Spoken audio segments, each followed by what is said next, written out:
Breaking news from January 3rd, 2026. Venezia region donates 182 drones to 77th Airmobile Brigade. Now, that headline, it might seem like just another delivery, but if you want to understand how this war is evolving, well, that single piece of news says it all. Subscribe to Defense Reports. It's your go-to source for timely, in-depth military and defense reports. I'm Alex, joining with Amaria for the latest deep dive by Defense Report. We do sharp, no-nonsense breakdowns of global defense, military tech, strategic developments. And today we're covering a tactical transfer of power that shows exactly how Ukraine is institutionalizing its defense, focusing on one elite unit and its absolutely critical new supply chain. It's great to be here. And for everyone listening, what we're really looking at today is a new architecture for defense, a decentralized one. We're analyzing this delivery, yes, 182 drones from the Venezia region to the 77th Airmobile. But the real story, the shift we need to get our heads around, is that regional city budgets are now becoming a strategic multiplier.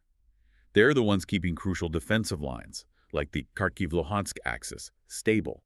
This $4 million hryvnia transfer. It's not just aid, it's a deliberate investment. We're going to unpack not just what was delivered, but why this hyper-local support is working, where centralized logistics can struggle, and how these drones are being used to fight some seriously unconventional enemy tactics. Okay, so let's start with the recipient then. Because you're right, you can't understand the donation without knowing the unit. We're talking about the 77th Separate Airmobile Nadnepranska Brigade. An elite formation, part of the DSHV, the Ukrainian Air Assault Forces. They were stood up back in the summer of 2022, part of that big expansion of these high-mobility units. And they have a serious combat record, right? They absolutely do. They earned direct praise from President Zelensky for their defense of Soledar. That was late 2022, early 2023. They were fighting alongside the 46th Brigade in one of the most brutal, just grinding battles of the war. And after Soledar, they went straight into Bakhmut. Straight into the nightmare of Bakhmut's urban combat. So yeah, their entire reputation is built on holding the line in the absolute worst conditions imaginable. Which brings us to today. Their current mandate puts them right back in that meat grinder of attrition warfare. So where are they deployed now? What makes this location so tough? They're holding the Oskil River line. It's on the Kupiansk-Burova front up in Kharkiv Oblast. Now, the front line is technically static, but that word is misleading. The pressure is just relentless. No, constant contact. Constant. They're in and around these key villages. Zarizov, Krylyakivka, Lodva. It's fragmented terrain, a lot of cover. Human observation is almost useless. Success there depends entirely on what you can see from the air. You simply cannot hold that line without a constant high volume of drones. Which really underlines the life or death need for that January 2nd delivery. Let's bring in a recent example because it shows exactly what they're dealing with. It's a chilling story, but an essential one. Just a couple of weeks before this drone delivery, on December 16th, 2025, the brigade's own drone unit, Rubaka 77, they spotted something really unusual. Okay. Near Novoplatnivka. A group of Russian personnel, including some of those foreign recruits they use for what they cynically call meat assaults, were trying to sneak into Ukrainian positions.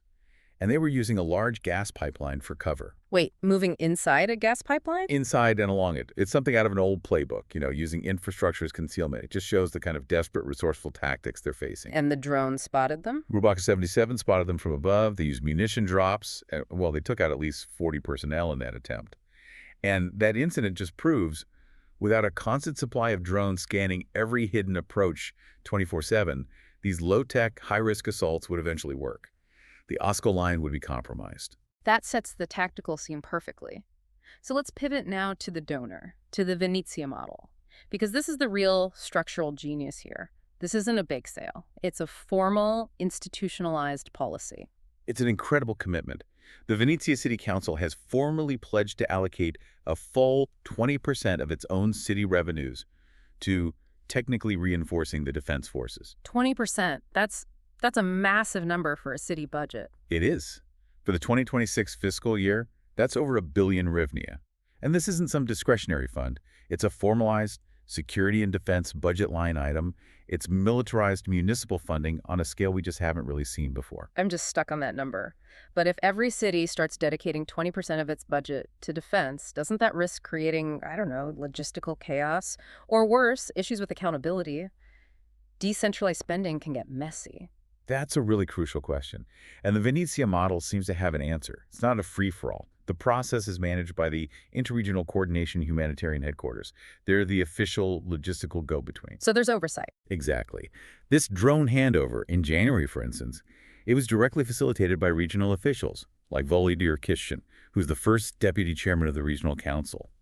This structure gives you accountability, but it also gives you agility that, frankly, centralized logistics in Kyiv often can't match. It can cut through the red tape. Because the funds are local, administered locally for local priorities, especially for high-volume, disposable tech like FPVs. And this isn't a one-off thing. The data shows this has been happening for a while. It's a sustained supply chain that units can actually plan around. That consistency is absolutely key. Since the start of 2024, Venezia's city council has bought over 6,000 drones. Look at the track record. November 2024, they sent 2,000 FPV drones. Back in May 2024, a big delivery to the Elite 3rd Assault Brigade included 240 FPVs and 10 Mavic 3T night drones. This regularity turns an uncertain supply into a predictable combat resource. And it seems to inspire efforts beyond just the city budget, down to the community level. The sources call it micro-mobilization. Right, and this is the grassroots part that gives the model its real heart. You look at a village like Lushinets. The residents there, on their own, manufactured and delivered over 400 drones to the front. 400 drones from one village. They did it in honor of fallen defenders from their community. So you have this combination. The massive city budget provides the baseline, and these village-level efforts provide surge capacity and this incredible moral support. It's how you get the density of technology the Frontline needs. Okay, let's get into the specifics of the gear the 77th Brigade got on January 2nd. What exactly was in that batch? The total delivery was 182 drones. The value was precisely 4,040,870 hryvnia. So if you do the math, the average cost per unit is about 22,200 hryvnia.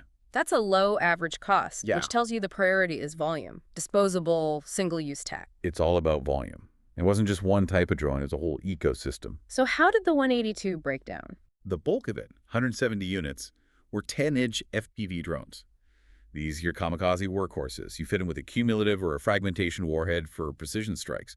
But those FPVs are basically blind without good intel. So they got reconnaissance drones, too. They did. They got 8 DJI Mavic 3 thermal units. Those are absolutely vital for night surveillance. They're the eyes that spot those guys in the gas pipeline at 3 in the morning. And then 4 standard DJI Mavic 3 Pro drones for high-quality daytime recon.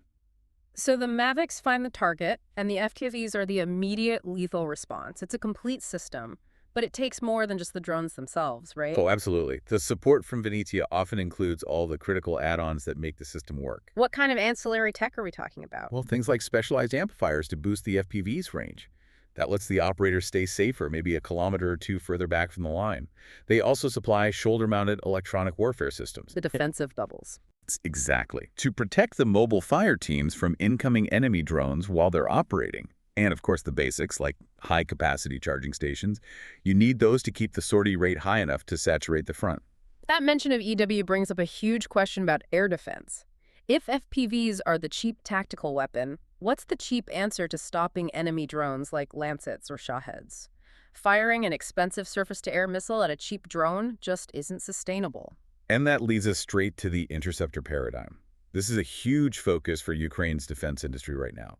We're talking about systems like the Ukrainian-made Taras-P interceptor drone. The economics of that must be pretty compelling. They are. A Taras-P costs about 100,000 hryvnia to make, which is manageable, but it can take down a Russian asset, a Shahed, an Orlan, a Lancet that's worth tens or even hundreds of thousands of dollars. It's a much cheaper alternative to a SAM for low-altitude threats. And what are its specs? What allows it to do that job? It's a fixed-wing UAV built for endurance. It can get up to 6,000 meters, hit speeds of 160 kilometers per hour, so it's fast enough to catch incoming threats. And what's interesting is that the funds for these are often raised through private initiatives, showing how the whole of Ukrainian society is stepping in to fill gaps in traditional state procurement. Let's move beyond the hardware for a second and look at the bigger picture. These 182 drones, they aren't just weapons, they're also witnesses. That documentation role it's fundamental. For the historical record, for legal accountability down the line, the footage from the 77th Brigade's UAVs provides indisputable evidence of violations of international humanitarian law. Is there a specific example of that? There is a very disturbing one. The 77th drones recorded a Russian FPV drone that deliberately targeted and killed 3 civilians and an animal. These people were on a motor tiller, just trying to evacuate the area between Zarazov and Bohuslavka. And the drone footage proved it was intentional. It provided undeniable proof. It wasn't collateral damage. It was a deliberate strike on non-combatants. That footage is the difference between a skirmish and a documented war crime. That powerful human side brings us right back to Venezia's connection to the fund. The city's investment isn't just an abstract budget line. It's rooted in the sacrifice of their own people. And that personal investment is what makes the Venezia model so potent. Sergeant Serhiy Orlenko, he was a senior combat medic in the 77th, a graduate of the Venezia National Medical University. He was killed near Zarizov, one of the very villages those 182 drones are now defending. The region's spending is an investment in protecting people they have a direct personal connection to. So when you tie this institutional commitment to the unit's actual mission, what does the evolution of the 77th Brigade tell us about the future of ground warfare? It shows a major doctrinal shift across the entire DSHV. We're watching Ukraine's elite air assault forces transform from traditional infantry into what analysts are now calling high-mobility drone infantry. So their primary weapon is no longer the rifle, it's the UAV. The UAV is their primary tool for reconnaissance and for delivering firepower.